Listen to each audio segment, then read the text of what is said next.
Welcome to easy economics. मैं हूं मंजू सिंह, आपका स्वागत करती हूं इस इकोनॉमिक्स चैनल पे।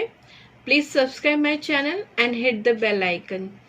Now I am starting class 11th chapter 2 और अब हम समझेंगे आगे के कॉन्सेप्ट्स। तो चलिए मूव करते हैं आगे। यहाँ पर अब तक आपने डिमांड लॉज समझ लिया है। अगर कोई नया है इस चैनल पे तो वो मेरी पहले की सारी वीडियो देख सकते हैं। और अभी हमने पिछली वीडियो में डिस्क्राइब कर रहा था लॉ ऑफ डिमांड और the factor which affect the demand, यानी कि जो डिमांड को अफेक्ट करते हैं वो सारे फैक्टर जिससे हमें डिमांड का फंक्शन पता चलता है। अब हम समझेंगे concept individual demand and market demand. ठीक है, इंडिविजुअल का मतलब आपको पता है, एक व्यक्ति की बात कर रहे हैं हम, और मार्केट का मतलब है पूरी मार्केट में बहुत से लोग हैं, हम सबकी बात कर रहे हैं। ठीक है, ये जो कॉन्सेप्ट है ये मैं ग्राफ पर समझा रही हूँ। मीन्स आपको इससे क्या बेनिफिट है, ये है क्योंकि कई बार जो है इंडिविजुअल डिमांड और मार्केट डिमांड आपको ऐसे भी समझ में आ जाएगा, लेकिन जब इसका ग्राफ बनाने के लिए आएगा तो शायद आप कंफ्यूज हो, इसीलिए मैंने पहले ग्राफ बनाया और उसी पे समझा रही हूँ मैं आपको। See, this is the vertical line, Y axis. I have taken here the price, और ऑलवेज हम प्राइस ही लेते हैं, और नीचे हमने डिमांड ली है। ठीक है, अब मतलब क्वांटिटी डिमांडेड, किस किस प्राइस पे कितनी कितनी क्वांटिटी डिमांड हो रही है। अब आप ये देख रहे हैं यहाँ पर there are so many lines, A B and C, and here it's a big line D here. ठीक है, ए लाइन रिप्रेजेंट करती है लाइक एक पर्सन है, उसकी डिमांड है, ए पर्सन की डिमांड को वो कैसे कैसे रिएक्ट करता है प्राइस पे। ठीक है, और बी जो है वो बी पर्सन की डिमांड को, बी लाइन बी पर्सन की डिमांड को रिप्रेजेंट कर रही है, एंड सी जो है वो सी पर्सन की। अब इन सारी डिमांड्स को जब हम कंबाइन करते हैं तो क्या बनता है, ए प्लस बी प्लस सी, ये पूरी मार्केट की डिमांड आ जाती है। अब वैसे मार्केट में कोई 3 पर्सन तो होंगे ही नहीं, बहुत सारे होंगे। कुल मिला के कॉन्सेप्ट ये है कि सबका डिमांड करने का तरीका अलग अलग है, सब प्राइस पे अलग अलग तरीके से रिएक्ट करते हैं, पर जो टोटलिटी जो उनकी होती है वो मार्केट डिमांड बनती है, और मार्केट डिमांड के हिसाब से ही प्रोड्यूसर प्रोड्यूस करता है गुड, और उसी के रिएक्शन से वो ये पता लगाता है कि किस जो प्राइस है उस पे लगभग लोग रेडी हैं खरीदने के लिए, और हिसाब से प्राइस डिसाइड होता है। और देखिए हर इंसान का इनकम लेवल अलग है, उसका अपने घर का तौर तरीके अलग हैं, तो उस हिसाब से वो प्राइस पे अलग अलग तरीके से रिएक्ट करता है। अब अगर ए पर्सन की डिमांड देखें ना, आप ये देखिए कि बहुत ज्यादा स्ट्रेट हो रही है लाइन। ठीक है, जिसकी लाइन बहुत ज्यादा स्ट्रेट होगी वो डिमांड जो है इलास्टिक कम है, और जिसकी बहुत ज्यादा आप जा रहे फ्लैट की तरफ जा रहा है, उधर की तरफ जा रहा है, बहुत स्ट्रेट नहीं है, उसकी डिमांड जो है बहुत ही ज्यादा इलास्टिक डिमांड है, यानी वो प्राइस से बहुत ज्यादा रिएक्ट कर रही है, और ए की डिमांड प्राइस पे बहुत ज्यादा रिएक्ट नहीं कर रही है। ठीक है, ये हमें पता चलता है। तो नेचर ऑफ डिमांड भी थोड़ा आपको लाइन से आइडिया हो गया, और आपको पता चल गया individual demand of a 1 person demand and market demands all together. If we add all demands of all the consumer, then it makes a market demand. ठीक है, अब यहाँ पर मैंने इस पेज पे छोटे छोटे कॉन्सेप्ट और भी क्लियर करें जो कि इस चैप्टर के लिए बहुत इंपॉर्टेंट थे। देखिए अभी जो आपने पहले लॉ डिमांड समझा, लॉ क्या है डिमांड का, कि प्राइस से किस तरह से रिएक्ट करेगी डिमांड। अगर प्राइस बढ़ेगा तो डिमांड घटेगी, और अगर प्राइस घटेगा तो डिमांड बढ़ जाएगी। इस तरह से लॉ ऑफ डिमांड वर्क करता है। ठीक है, लेकिन इसके अलावा जो डिमांड है वो इनकम से भी अफेक्ट होती है, और वो सब्स्टिट्यूशन गुड्स से भी इफेक्ट होती है। जो दूसरी गुड्स हैं उसी तरह की नेचर की जिसकी डिमांड हम कर रहे हैं, उनके अगर प्राइस में कुछ नेचर में चेंज होगा प्राइस में, तो वो इसकी डिमांड को इफेक्ट करेंगे। तो ये कॉन्सेप्ट समझने जरूरी है। मार्केट में होती है कॉम्प्लीमेंट्री गुड, कॉम्प्लीमेंट्री जो एक दूसरे को पूरा करती हैं, ठीक है, और सब्स्टिट्यूशन गुड जो एक दूसरे के ऑप्शन में यूज की जा सकती हैं।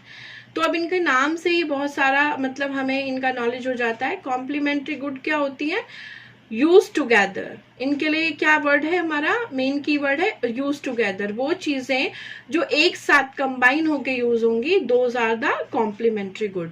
लाइक व्हीकल्स एंड पेट्रोल, ठीक है, लाइक पेन एंड रिफिल, ये एक साथ ही यूज होंगे, एक दूसरे की जगह नहीं ले सकते, ये एक दूसरे के साथ यूज होंगे।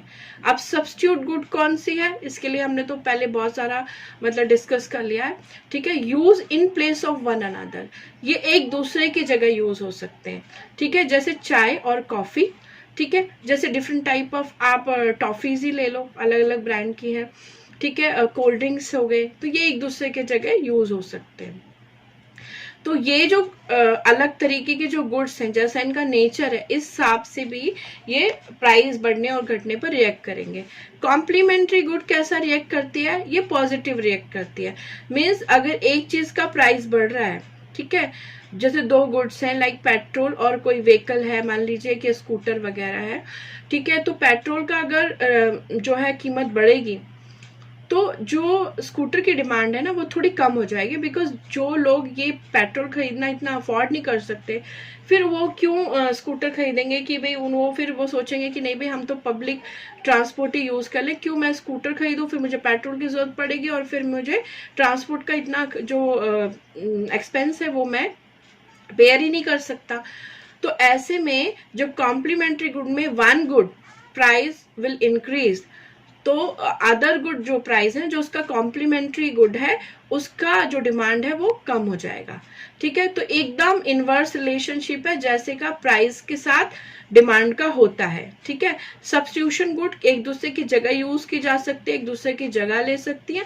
तो इनका कैसा रिलेशनशिप है, ये ऐसा है कि अगर एक की डिमांड, मान लीजिए कि अगर आपका मतलब कोका कोला की प्राइस बढ़ा दिया, ठीक है, तो पेप्सी का जो डिमांड है ना वो अपने आप बढ़ जाएगी, उसके प्राइस में कोई रिएक्शन नहीं हुआ, अपने आप ही पेप्सी की डिमांड बढ़ गई, बिकॉज कोका कोला के जो यूज करने वाले कस्टमर थे वो अब पेप्सी को यूज करने लग जाएंगे। तो डिमांड तो प्राइस तो बढ़ा कोका कोला का और उसकी डिमांड कम हो गई, जैसा कि रिएक्शन होता ही है। लेकिन पेप्सी का प्राइस कुछ भी कम नहीं हुआ और उसकी डिमांड अपने आप ही बढ़ गई। तो सब्स्टिट्यूशन इफेक्ट इस पर आ गया। तो कॉम्प्लीमेंट्री इफेक्ट भी आता है सब्स्टिट्यूशन, जब जिस चीज की बात हम कर रहे हैं उसके प्राइस में कोई चेंज ना हो और उसके सब्स्टिट्यूशन में कुछ चेंज हो रहा है या उसके कॉम्प्लीमेंट्री गुड में कोई चेंज हो रहा है, रिएक्शन इस पे आ रहा है, ठीक है। तो ये है कॉम्प्लीमेंट्री गुड का रिलेशन एकदम इनवर्स होता है, ठीक है, जैसा डिमांड लॉ चलता है।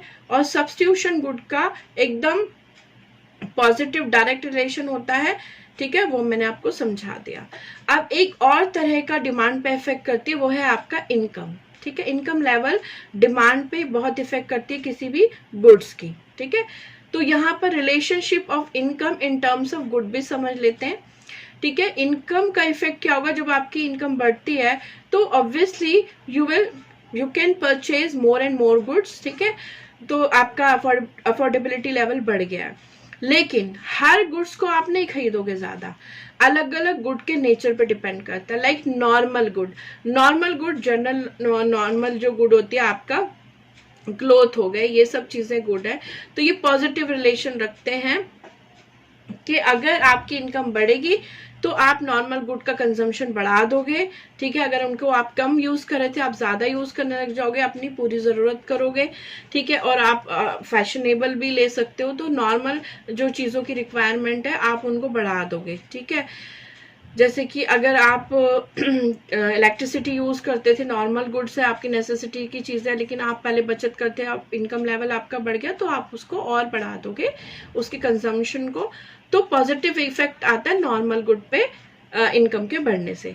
बट इन्फीरियर गुड क्या होती है, ये ऐसी गुड्स होती है इन्फीरियर गुड जो कि आपका अफोर्डेबिलिटी लेवल, क्योंकि एक अच्छी गुड को आप अफोर्ड नहीं कर पा रहे थे तो आपने उसका इन्फीरियर क्वालिटी को चूज कर लिया।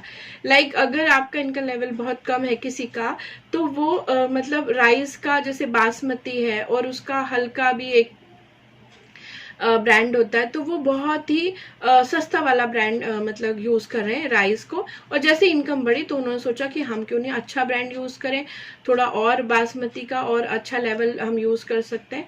तो इन्फीरियर गुड आप यूज कर रहे थे और जैसे इनकम बढ़ी वैसे आप सुपीरियर गुड पर आ गए। तो इसका रिलेशन कैसा है, इनवर्स। यहाँ पर मैंने लिखा इनवर्स रिलेशनशिप विद इनकम। अगर आपकी इनकम बढ़ती है तो इन्फीरियर गुड को आप छोड़ देते हो, उसकी डिमांड कम कर देते हो और आप सुपीरियर गुड पे चले जाते हो, ठीक है, तो यहाँ पर पता चला हमें इनकम का पॉजिटिव रिलेशन है नॉर्मल गुड के साथ, बिल्कुल बढ़ने के साथ बढ़ेगी और घटने के साथ घट भी जाएगी। इंफीरियर गुड के साथ उल्टा रिलेशनशिप है, if income will increase demand of the inferior good will decrease, and if income decrease then demand of the inferior good will increase. ठीक है, चलिए तो फिर आपको मुझे लगता है कॉन्सेप्ट समझ में आया होगा। डिफरेंट टाइप के गुड्स का रिएक्शन भी अलग अलग होता है और उस तरह से हमें समझना पड़ता है। Let's we move on the next slide. अभी आपने जो प्रीवियस स्लाइड थी वहां पर आपने देखा कॉम्प्लीमेंट्री गुड और सब्स्टिट्यूशन गुड, इन दोनों का आपने प्राइस से रिलेटेड दूसरे गुड पे क्या इफेक्ट आ रहा है वो देखा। अब हम ग्राफ पे इसे समझ लेंगे। ठीक है, यहाँ पर देखिए ग्राफ ऑफ कॉम्प्लीमेंट्री गुड्स, यहाँ पर वर्टिकल लाइन पे हमने लिया है प्राइस ऑफ कार, यहाँ हमने कार एक एज ए क्वांटिटी ली है, और कार के साथ कॉम्प्लीमेंट्री कौन करता है, कॉम्प्लीमेंट कौन करता है, पेट्रोल। ठीक है, तो कार के लिए कॉम्प्लीमेंट्री गुड होगी पेट्रोल, हम प्राइस ले रहे हैं पेट्रोल का, और यहाँ क्वांटिटी दिखाएंगे हम आपकी कार की। ठीक है, तो price of car vertical line पे, quantity demanded for the car horizontal line पे है, और यहाँ पर दो ग्राफ आप देख रहे हैं डी और D1 these are the two graph here. ठीक है, फर्स्ट ग्राफ पे आप देख रहे हैं डी पर कि आप ना प्राइस जो है कार का P है, और यहाँ पर आप इस प्राइस पे क्वांटिटी डिमांड कर रहे हैं Q1। ठीक है, अब यहाँ पर सेम प्राइस है, कार के प्राइस में कोई चेंज नहीं है, और इस लेवल पे price of the petrol, see price of the petrol 70 है, मैंने थोड़ा यहाँ करके लिख दे क्योंकि यहाँ स्पेस बहुत कम था। तो प्राइस ऑफ पेट्रोल कितना है यहाँ पर 70 रुपीज। अब क्योंकि कार चलाएंगे तो कार पानी पे तो चलेगी नहीं, उसको आपको पेट्रोल की जरूरत ही पड़ेगी, तो यहाँ पर पेट्रोल का प्राइस है 70 रुपीज और quantity demanded for the car Q1। अब प्राइस ऑफ पेट्रोल डिक्रीज हो गया, इट विल बी 65। ठीक है, ये 65 हो जाएगा, तो फिर क्या रिएक्शन होगा डिमांड का। अब सेम प्राइस पे, उसी लेवल प्राइस पे कार की जो डिमांड है वो बढ़ जाएगी, वो कितनी हो जाएगी Q2। आप ये देखिए दूसरा आगे शिफ्ट हो गया। ठीक है, आगे कब शिफ्ट होता है हमारा डिमांड कर्व, जब हम अपने प्राइस से इफेक्ट नहीं हो रहे होते, किसी और चीज के प्राइस से इफेक्ट होते, तो डिमांड कर्व शिफ्ट होता है। ठीक है, तो यहाँ पर आप देखिए कि इसी प्राइस पे कार के क्वांटिटी अब Q2 डिमांड की, पहले Q1 थी अब Q2 डिमांड करने लग गए, क्योंकि पेट्रोल का प्राइस घट गया है। ऐसे में बहुत सारे लोग कार का जो है, कार की परचेसिंग पावर उनके पास होगी, पर डेली जो उनको एक्सपेंस करना है पेट्रोल खरीदने में वो नहीं होगा, लेकिन डाउन होने से उनकी अफोर्डेबिलिटी लेवल बढ़ गया, और फिर उन्होंने सोचा कि चलिए ठीक है फिर अब तो अफोर्ड कर सकते हैं। ठीक है, तो यहाँ पर आपको पता चला कॉम्प्लीमेंट्री गुड्स जो होती हैं वो अपने अलावा अपने कॉम्प्लीमेंट के प्राइस से भी अफेक्ट होती हैं, और इनका रिलेशन उनके साथ पॉजिटिव होता है। अगर इनकी कॉम्प्लीमेंट्री गुड्स का प्राइस बढ़ रहा है तो इनका डिमांड कम हो जाएगा, और अगर इनका जो है कॉम्प्लीमेंट्री गुड का प्राइस घट रहा है तो इनका डिमांड बढ़ जाएगा। एकदम डिमांड लॉ की वर्क करेगा यहाँ पर। Now graph of substitution good, ठीक है, वो जो गुड ऑप्शन में यूज हो सकती है। यहाँ पर मैंने वर्टिकल लाइन पे लिया है प्राइस ऑफ ऑरेंजेस। ठीक है, price of oranges a fruit here, and horizontal line quantity here. अब यहाँ पर आप देखिए प्राइस जो P है ना, P पे हम क्वांटिटी डिमांड कर रहे हैं ऑरेंज की Q1, ये क्वांटिटी हम लोग डिमांड कर रहे हैं, और यहाँ पर इस लेवल पे ऑरेंज का प्राइस तो P है, लेकिन प्राइस ऑफ मैंगो जो है 95 ले लिया मैंने। ठीक है, यहाँ पर 95 में आपको मैंगो मिल रहे हैं, तो आप ऑरेंज इतना खरीद रहे हैं।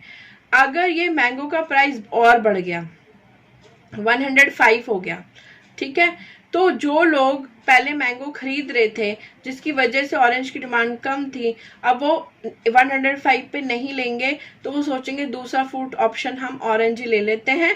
ठीक है, ऐसे में क्या होगा, ऑरेंज की सेम प्राइस लेवल पे भी डिमांड बढ़ जाएगी, और वो हो जाएगी आपकी Q2। ठीक है, यानी कि मैंगो के प्राइस बढ़ने पे ऑरेंज का जो प्राइस डिमांड था वो बढ़ा। ठीक है, क्योंकि मैंगोज के कस्टमर ऑरेंज पर आ गए। तो यहाँ पर डायरेक्ट रिलेशन हुआ, किस तरह से कि अगर यहाँ का डिमांड लो तो बिल्कुल उल्टा पड़ गया और आपका जो प्राइस मैंगो के साथ ऑरेंज का क्वांटिटी का जो रिलेशन है वो एकदम डायरेक्ट हो गया, यानी मैंगो का प्राइस बढ़ा तो ऑरेंज की क्वांटिटी बढ़ जाएगी डिमांड करने की, और अगर मैंगो का प्राइस घटा तो ऑरेंज की क्वांटिटी डिमांडेड घट जाएगी। क्यों? क्योंकि बहुत सारे लोग जब मैंगो का प्राइस घटेगा तो वो ऑरेंज को छोड़ के फिर मैंगो पर आ जाएंगे। ठीक है, तो इस तरह से हमें गुड्स के नेचर पे भी डिपेंड करता है कि वो अपने प्राइस से कैसा रिएक्ट करती हैं और वो अपने सब्स्टिट्यूशन या कॉम्प्लीमेंट्री गुड के प्राइस से किस तरह से अफेक्ट होती हैं। ये बहुत इंपॉर्टेंट चीज है, इस पे क्वेश्चन आ जाते हैं जनरली, और ये 2 ही ग्राफ है, अगर आप इनको अच्छे से प्रैक्टिस कर लेंगे तो ये बहुत आसानी से आप इस क्वेश्चन को भी कवर कर पाएंगे, थ्योरेटिकली भी और प्रैक्टिकली भी।